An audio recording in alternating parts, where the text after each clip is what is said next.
Today I have this Philips portable television. I'm not sure what the model number is. Like usual, the Philips label's falling off the back. These were quite a common set. I forget what chassis they were in these. I think they were like a CTO chassis or something like that, CTXA. Don't think they were the CF1 chassis. I think that was the other little rectangle sets. I think that TS is meant to be true square or something. They did normally have a sheet of glass on them, I think, originally. This one's a bit unusual. I don't think they normally had that high HQ sound thing, which might have had that. So I'm not sure if they ever had the headphone, and don't remember them having the RF socket on the front, which looks like it's actually switchable rear and front for the RF. I know Sony had a set like that, but I don't remember the Philips one having it, but maybe I'm wrong. But I thought these sets were fairly standard and didn't have any of that stuff on them. But other than that, I think it's pretty much the same as I remember this sort of square silver sets. Got a couple of inbuilt antennas. Looks like these ones are still intact. And there's a cover on the top where you can adjust all your presets. And you can't really see that. And yeah, the little AFT thing that goes in when you press the cover down. Now this one's got the actual cord cut off. Supposedly this one arcs and carries on. So that's the balun and wire coming down from the inbuilt antenna. That's right, these have got little clips holding the power cord on just to be annoying. And they got smaller size screws than most TVs. Not sure why Philips did that, but they did.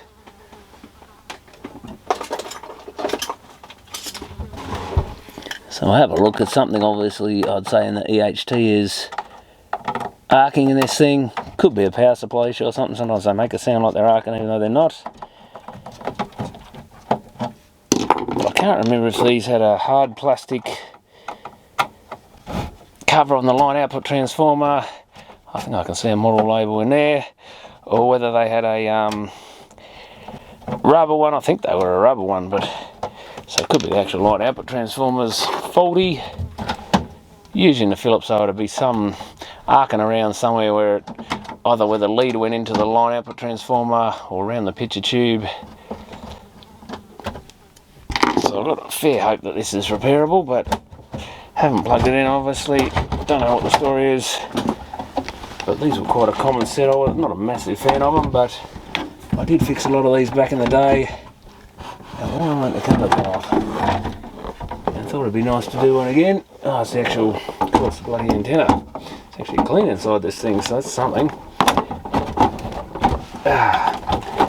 Didn't realise that they put the antenna on with those little clips as well. Get some labels out of here. It's a 14 CT 2017/75 model CJ414 made in Singapore.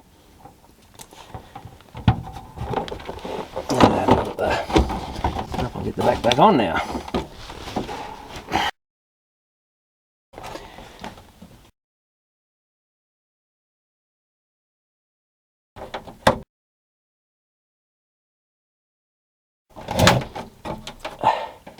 So yes, there's a bunch of these silly clips under here as well.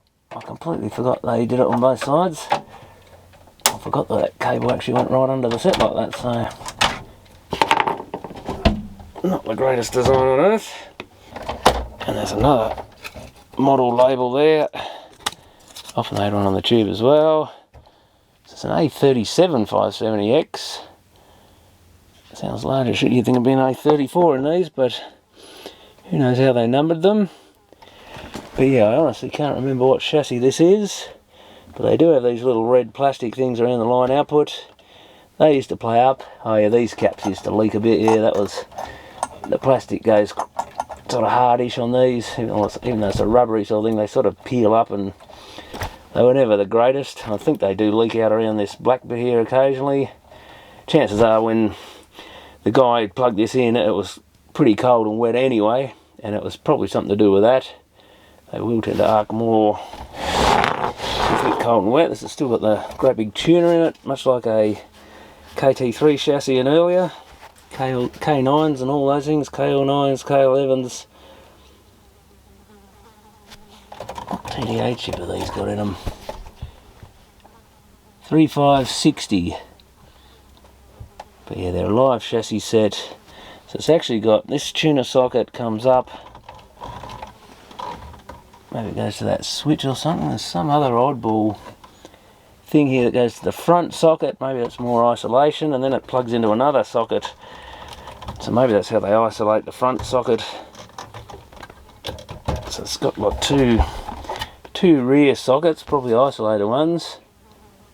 And of course in the headphones are on that too. So because it's got a headphone socket, that's got to be isolated as well. So that may be transformer isolated or something. I vaguely remember seeing this before, but don't think all of this chassis was set up like that. I guess what we can do is hook onto this and clip the lead and see what it actually does. Okay, so I've got the power cord attached. Ooh yeah, I can hear that crackling. So that's definitely around the ultor cap there. So up around here somewhere. Surprised we're not seeing any sparks. That was quite a common issue with these sets.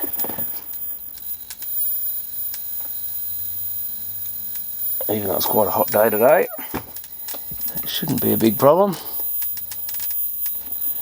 But they certainly crackle away a bit. Can't really see much of it.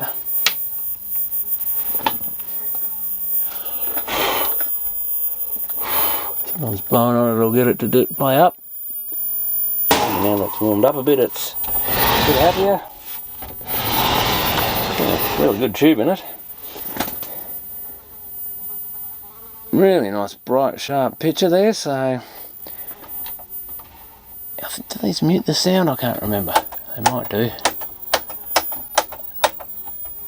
Either that or we've got a sound issue. So I'll get the pattern generator onto it.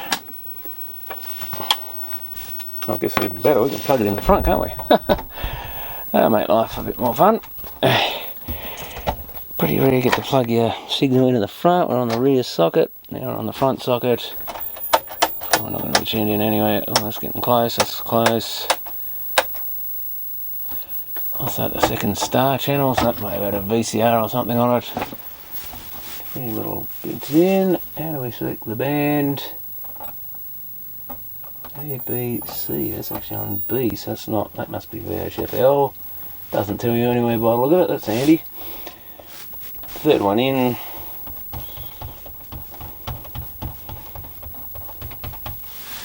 Oh yes, it's got the little indicators that screw along as you go.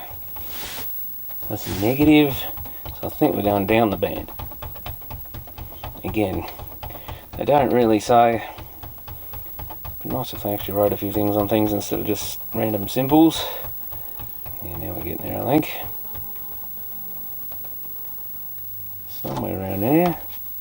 We've got audio on? We do, so I've got no audio. Oh, what else? That's a headphone, it doesn't switch. There's nothing to switch the audio, I don't think. Unless I've missed a switch somewhere. Let's go to the other sideband. It's hard to tell, but it's a bit of interference there. Yeah, interesting that we've got no audio. Could be something to do with the headphone socket. I'm just wondering if I'm missing a switch, but I don't think so. I haven't really got what's there. But at least that's locked in and working.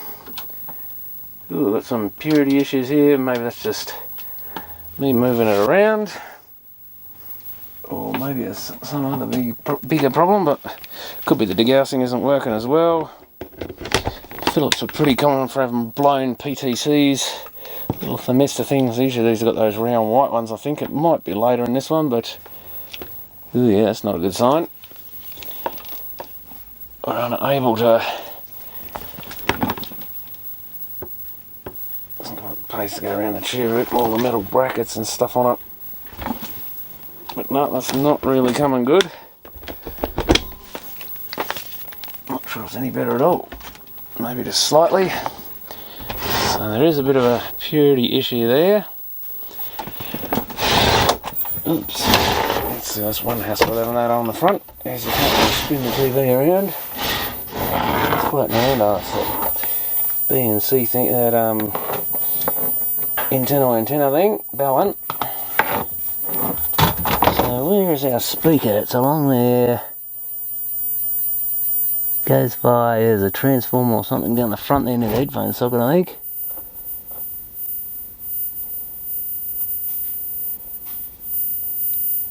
And then there's connections going up. That's the other, it's the other pots there. Oh yeah, there's the round white PTC here. But since it's not a degaussing issue, that's probably not our problem. One of the quickest tests of those is see if they're actually warm. Should be quite hot. Oh yeah, that's quite hot. If it's quite hot, it's probably working. So you don't even need to get the multimeter out for that. Often those, if you think they're blown, and they'll measure open circuit, and if you pull it out and shake the little case there, it'll rattle around inside because it's usually blown itself to bits. Yeah, no real idea on the audio. I forget where the audio even comes from in these things, but there'll be a plug here somewhere. That's your vertical output chip, I think. Obviously, main filter capacitor, 240 volt stuff there, right next to the IF over there. Line output transformer, and leading forward, I think we've got a that should be the sync IC, I think. TDA 2577. I think that again may have been used in the KT3 chassis and stuff. I think they do share a bit of heritage with those things, even though they're quite a bit different and a lot more compact. But by the time you take out the great big hole for the neck board on a KT3 chassis, you're almost losing that much real estate anyway. Yeah, it's good they later. I don't know if that other KT3 I looked at had a 3560 chip TDA in it for the chroma section, but it'd be something like that, a bigger one. Oh, there's, okay, we've got a TBA 120 down this corner. That's our sound IF chip. They were somewhat common for failing. They're usually the earlier ones in the K9 chassis and stuff. Oh no, that was a 750, I think. Or did they have a 120? I know I've replaced it in one of the Philips chassis. Maybe it was these later sort of ones. There should be another clip here to put this antenna in the way again. Usually a couple of clips on the side of the board to release it from the cabinet. Surely they didn't put that there. They did. I've got this end, I can just flip the little tab. This end I can't really get down there, so that's a bad design. The antenna's in the way. There we go. So flip a couple of those, then we've got this as a little should be an undoable little cable tie thing here, but whether it's worth the bother, they're always a pain. Little red ones with little things, if you push it down a bit and pull back, you should be able to release it and then reuse it. Which, just for the sake of keeping this set original maybe, because it doesn't look like anyone's necessarily been in here. Here we go. I'm slowly getting it off. But the problem is it tends to pull and go back into its locked mode. Come on. But we've got to get that out of the way so I can get the wiring free. So that's the units, and a weird little design those things are. I think we're going to unplug the degaussing, which is under another clip. One of these right next to the PTC. You've got to push the little tab on the connector and that comes out. Leave that where you can see it to remind you to put it back in again is usually a good idea.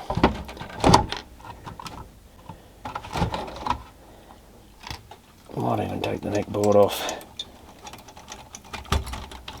just so we're not accidentally pulling on the tube, and always a small risk you could break it. So that's our RF connector. If I can get that out of the way, it'd be good too. I think I'm going to have to undo this isolating bit here and probably pull that RCA plug out to the front socket. Never make anything easy to work on. There's another screw there, so 3 screws to hold that on. A bit over-engineered for what it is really, only a bit of plastic with a little bit of circuit board on it. Come on, screw. And of course the screws never want to come out, so then you lose them or they end up in the chassis somewhere and shorten something out, so it pays to get them out even though Phillips don't seem to want you to do so. Okay, so they're out of the way. Pull this back socket maybe. Oh, there's a bit of length on it, just goes back onto the board. Oh, there's an actual relay on there. Wow. Again, it does look vaguely familiar, but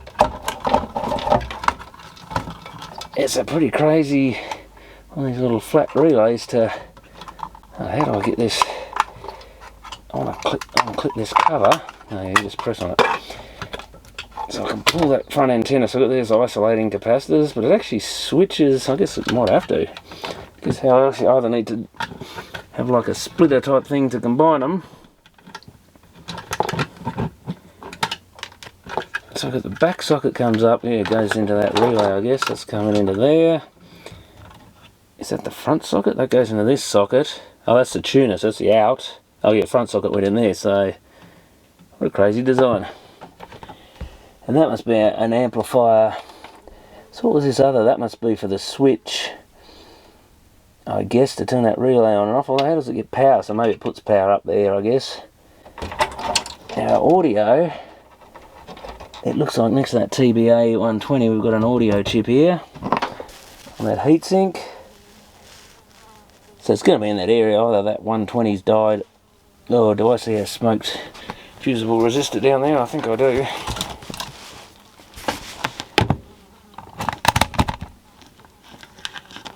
One thing every technician should keep their eye out for is fusible resistors that look brown. Well, it's pretty high. If that was just a normal, they should be close to a dead short, a few ohms at most. 560 ohms, I don't think that's going to be right, but it could be. Now think of these, we've got to unscrew the chassis on this plastic frame, which is in the way basically, a bit of a pain of a thing. I think there's only a few screws. One was already part of this. Normally there's 4 of them, but that's part of that isolation units. They've replaced one with that, so it's 2 screws each side. I think this just lifts up here and just comes out, so quite a simple design to get rid of that. And I think we've really got to work on its front, but I may not need to. Not sure if you can have the neck board on and work on it like this, but this mains cable of course on the wrong side. So that's our sound, it even says sound there, sound IF, converts the IF into audio, just low, like line level I guess. And then we've got an output chip here on a heatsink. And somewhere in that area was a fusible resistor. There's one on the other side, or is that a capacitor? Oh, that's a capacitor. It's over where this IF can is. So it's right there, number 3169. Of course there's some other cable yanking on this thing, won't let it go any further. It goes to the front panel there, and there's a couple of spare wires there just to be annoying. I might pull that one out. Oh, come on, Phillips. I hate Phillips connectors. Break it. It's the usual story with them. Flimsy plastic, but it holds on for dear life. And then as soon as you get it right, it snaps off. Out of the way. So yeah, maybe I should have. I think I used to usually work on these ones on the front, just with the board sitting in. Might be a better idea. I think you can just get away without unplugging anything then. Yeah, it's the 3619 here, and I can see what looks like an electrolytic capacitor there, which would probably be the rail coming in, but it could be on the chip side. Oh, it is on the chip side. So we don't have a short there by the look of that. I mean, it's possible someone's done something with the headphone socket to annoy the amp chip and just blown the resistor rather than blown the chip. So where does that go into this? It's start this rail here. Oh, that goes to the sound. No. Or does it come up here somewhere? I can't see where that track, it looks like it comes along here, up here. Maybe it keeps going up somewhere. Oh, that would be it. And there's something here, I've got no idea what. Maybe that's just a capacitor. That might be another capacitor, so I've got no idea where this actually comes from. Or I'm just trying to work out which side is... The fact that goes to the... Oh, it comes to another... Oh, wait up. Oh, sorry, okay. That, I think, goes off probably to the... Yeah, heads over the line output direction. So I think we've got one fusible resistor here. Voltage comes in. Comes to the amp chip. And that filter cap, then we've actually got another fusible probably running that TBA 120. So there's no point me measuring for short on that side, but that side's where I should be. It's not shorted. Yeah, that comes... Where does it go? It must go to one of these pins.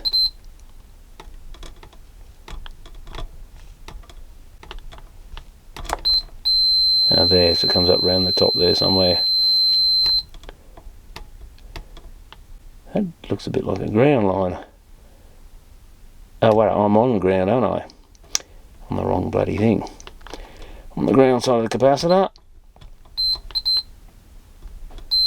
Oh, there it is, that fourth pin up. I think all I can do is change that and see what happens. There's no obvious short there.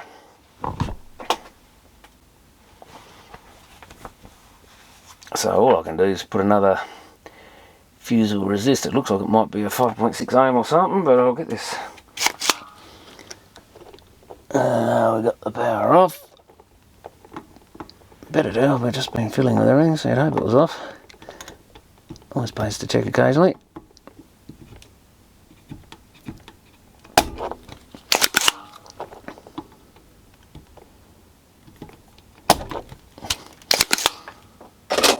Okay, let's fish that out and see what the hell it is.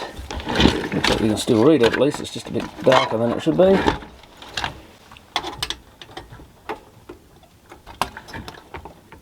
Out you come. Yeah, like I say, it is a 5.6, I'm guessing. Can't really tell what the other bands were. I've got a green, blue, and normally it would be gold, gold. Well, let's just check that, because what did it measure? Just make sure it's not actually okay. Because I think it did measure almost like a 560 ohm or something. Hey, damn, it does measure as a 560 ohm.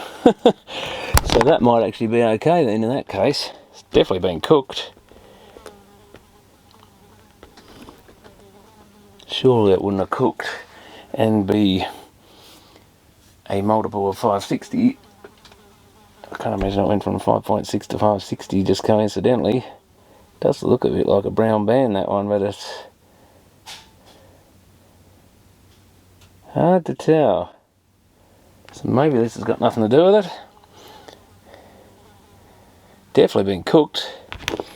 So that could mean that TBA 120 is running hot or something.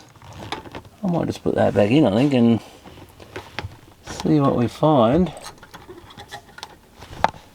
I can check the rail. We've got a rail to the amp chip. I guess an output from the amp chip as in a speaker connected to it.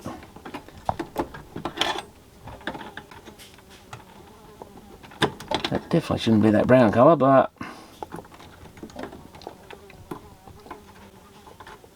who knows?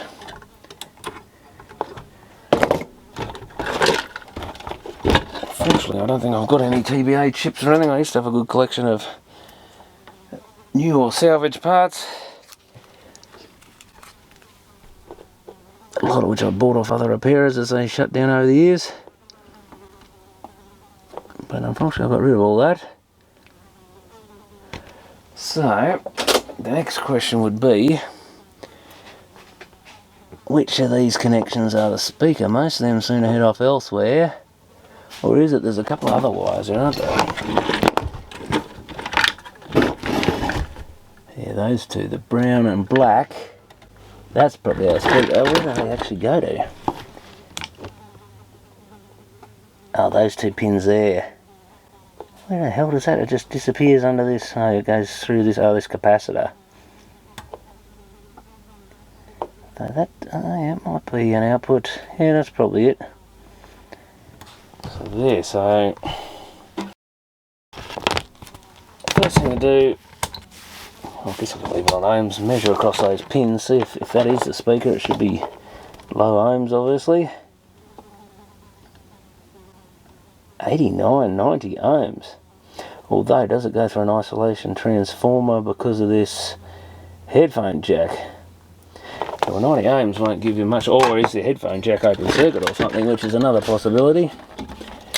Wouldn't be the first time a headphone jack actually stuck open. This is probably the easiest way to do it without pulling the whole thing to bits. Is we've got two going over to the speaker. Let's check the speaker first, see if it's there. Oh, nothing, that can't be mega ohms, come on. I was measuring more than that before. Is that the speaker? It says the speaker's open circuit. Surely not. Why was I getting 90 ohms before? Switch is intact. So that's the speaker's open circuit. You gotta be joking. Which is annoying because I don't have any sort of spare speakers lying around anymore. That's got plugs on the speaker, so let's put that back in. So maybe I'm measuring the transformer for the headphones or something. So what would happen? Yeah, I am measuring that because it would make sense. The headphones are probably permanently connected, but when you push into the socket, you push that switch and the speaker becomes disconnected.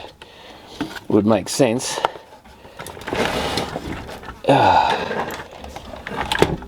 I might have to definitely put this on the front, I think, because I'm going to have to lift that chassis up over the up the picture tube sort of thing, so I can get to the speaker easily. I've got a towel in to set that on for now. Otherwise, yeah, I can't really lift it from the other position. Might have to swing it right around a bit. There we go. Danger high voltage discharge picture tube. Well, that's annoying if the speaker's actually stuffed. I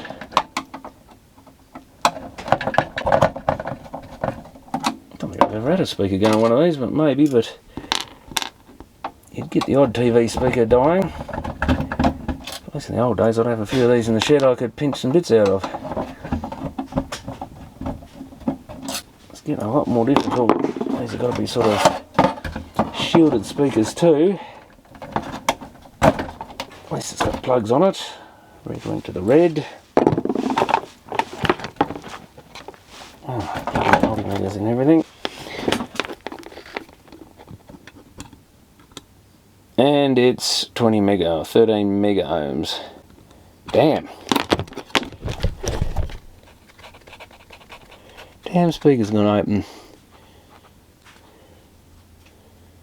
Wonder why. Something might have got down in the coil and eaten through the wires or something. That's kind of like the worst case scenario, because I say not easy to get a replacement for these days. Sometimes you can measure down these flexible wires and get a circuit again, and sometimes they break at the ends or something where they flex. Remember that one. I think they're still just in the mega ohm range. Yep. Oh, you're a model. I'll have to pull the dome off the speaker and see why it's failed, but that's a real pain. So I need a shielded magnet speaker, something like that, one of these thin oval ones. Not a lot of chance to find another one of them, so it ain't just an EHT problem with this. I guess they never got as far as checking whether the sound worked on it. That's probably why it got turfed in the first place.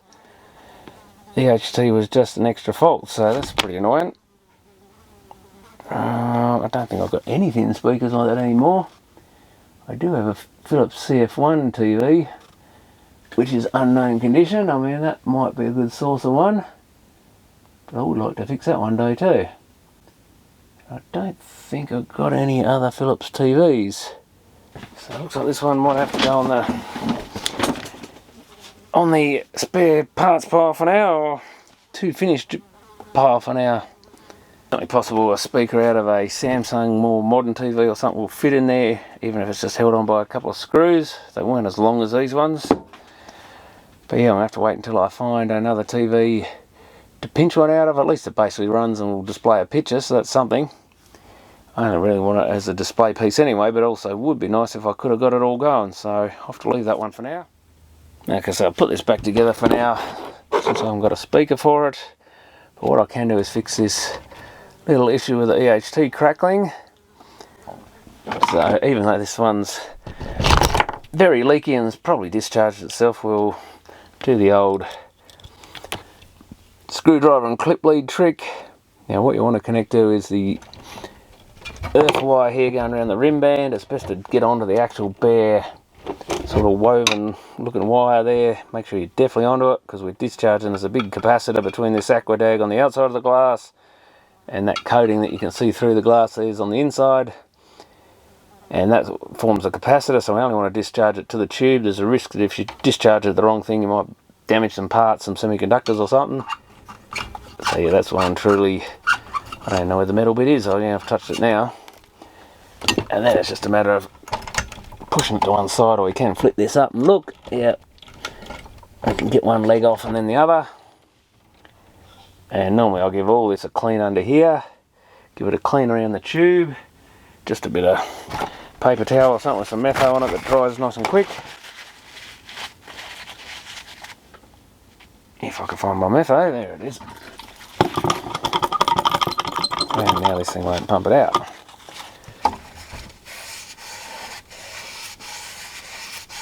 I'll go right around that area, get the worst of the dust off and go over it again just to remove the sort of stuff here, so there's even more. Get all the wet metho and stuff off, and the remaining dust I usually go right around the outside of this a bit as well, because then potentially this dusty stuff could be conductive, and you know, often this coating can be cigarette tar or some other stuff that tends to conduct a bit of EHT rather well for some reason. Oh, that's getting pretty dirty. I've still got a little bit of life in it. I'll just go around the inside one more time, because we also want the silicone to stick onto this nicely, so it won't stick to dirty plastic as well as clean. But that's all we do, is just put a little bead of any old silicone will do for this, because it's not touching metal, so it doesn't have to be special high voltage non-acid cure or whatever it was. I used to always have a tube of the stuff, RTV sealant or something it was called, but I haven't owned that in years. No point buying the special stuff when you're rarely looking at TVs anymore. Take my clip lead off there, and so we just need to put a little bead of silicone around there and then pop it back into position, and then I usually run my finger around it as well just to make sure it's right. I did have some silicone here, there it is. So I got the old tube type of bathroom and kitchen silicone here. I'm probably going to have to give that a squeeze. Might be able to rip the old plug out of that. Oh yeah, it's going to come out, I think. Or did it just break off halfway down there? It just broke off. I think I'll just give it a squeeze in the gun. Normally having a tube of silicone's a lot better, but again these days I don't really have much reason to own one. So I'll get a bit of silicone coming out the end here, and I might just even just get it on my finger, as much as I hate the feel of this stuff, and just run a bit round the rim.